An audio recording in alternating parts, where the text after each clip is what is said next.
Services. Thank you, Mr. Speaker. Call Darren Fenton. Thank you, Mr. Speaker. Well, I'm pleased to take a call on the Land Transport Management Amendment Bill. And it's not the first one I've taken a call on in my time in Parliament. I think this is number 2.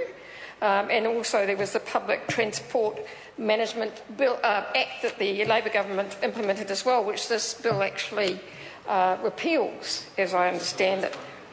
Well, I'm sure it's the worst one. I'm going to talk about how good the other ones are. But I just, as always, we had a fantastic speech from David Bennett, you know. And one of the things I really like about David Bennett, you know, I mean, he's got a lot of flaws, but one of the things I do like about him is he does try to promote his own area. And he does like to talk about the Hamilton Expressway an awful lot. But I was really interested. What he doesn't talk about is the problems with public transport in his own city. And I was really interested to see a press release from the Waikato Regional Council today saying that passenger transport bus fares are going to rise by 5% for children and adults on the Council's rural services, which include Te Awamutu, Cambridge, Huntly, Raglan, Pauloam, Morrinsville and Taupo. Now, I know this goes into some other areas of the members. There are some other national MPs that are electorate members. Yes, well, the member for Taupo is involved in that. So, but anyway, the reason they're saying to this is that throughout New Zealand, public transport was operating in an extremely constrained funding environment, and as a region we're being asked to do more with less. Because the government has capped funding for the next 3 years and told the council it expects the amount of money recovered from fares to increase to 40% by 2017. So, you know, I would really like to hear from the national members, the electorate MPs for those areas, stand up and justify this bill on the basis that in their areas, poor people that live in rural communities, the rural communities that they say they represent, are going to be having to pay more for public transport. And what this, as I said, what this bill does is, of course, repeal the Public Transport Management Bill, which was a lot to do with public transport, a lot to do with making sure that we had better public transport through councils. And as I said, I'd like to rehearse the history of the Labor government because we had the first Land Transport Management Act in 2003, and that was the biggest change in land transport funding and management since the 1980s, Mr. Speaker. And prior to that, land transport management and funding, the framework of it was incredibly flawed.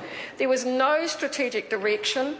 It didn't allow an integrated approach to be taken to land transport because it focused on roading.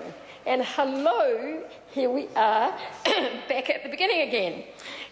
What was happening before that bill, that act, Mr. Speaker, was that we had no long-term planning. And the rules regarding the funding of public transport were constraining and inflexible. So that Act, along with the Public Transport Management Act and also an amendment to the Land Transport Management Act in 2008, made significant strides in our land transport systems, including public transport.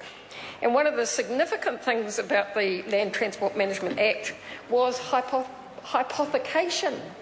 Hypothecation, that's right. And that changed the way that fuel excise is used to provide more certainty for future investment. It was a Labor government that brought about hypothecation. It augmented central government transport funding through regional fuel taxes, which allowed regions to fund more projects, which of course this bill does away with. We increased investment in public transport tenfold and funding for passenger transport services. And in case anyone forgets, it was Labor who initiated double tracking in Auckland, electrification, the extension of passenger transport to other parts of Auckland, the reopening of railway links and the North Shore busway, which has been such a success. And I know my colleague Phil Twyford is keen to see that success replicated in his electorate of Te Atatu going down the Western Motorway. It would be a wonderful thing, but I fear we may have to wait for a Labor government for that to happen. But he will campaign, he will have, well, that's very nice of Maggie Barry, given that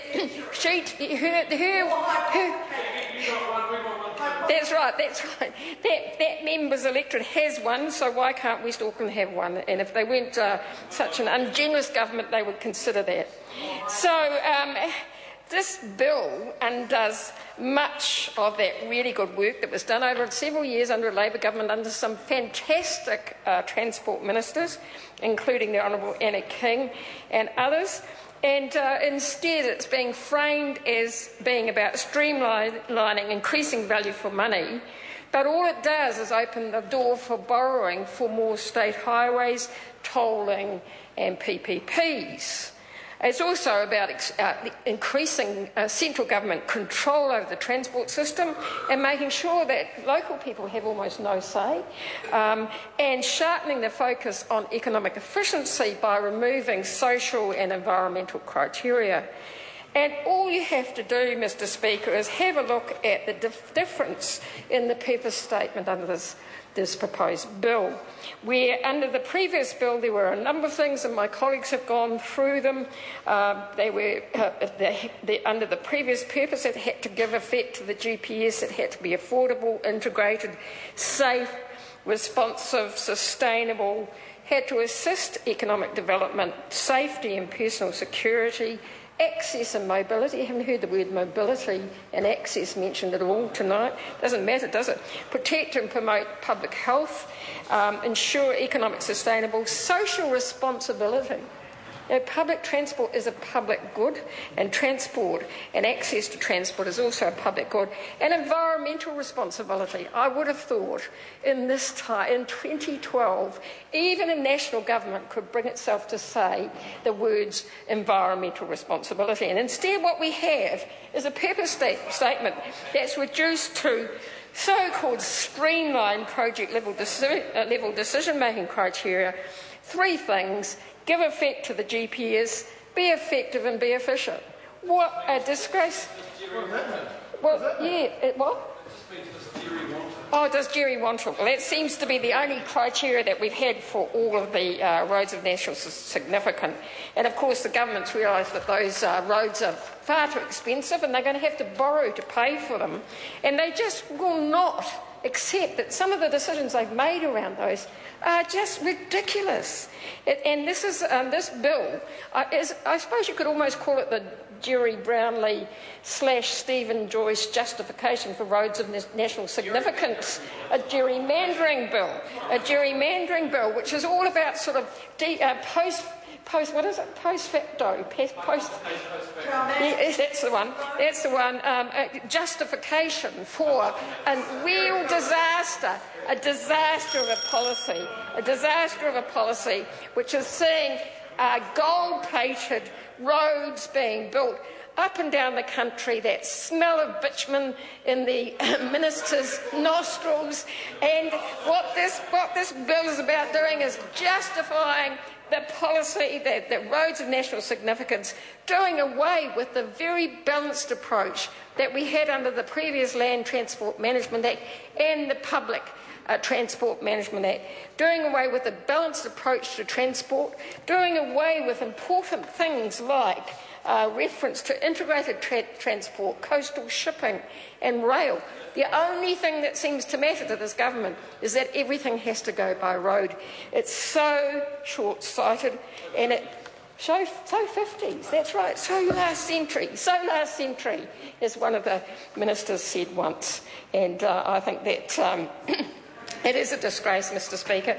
I'm part of the Transport and Industrial Relations Select Committee. I'm looking forward to having a debate with David Bennett about why the people in his electorate are having to pay more for their buses and why he keeps justifying roads of national significance when the poor people in his area, the people in the rural areas that he says he represents, will not be able to afford to go on buses and will not be able to afford public transport. Scott Simpson. Mr Speaker, in electorates like mine in the Coromandel, we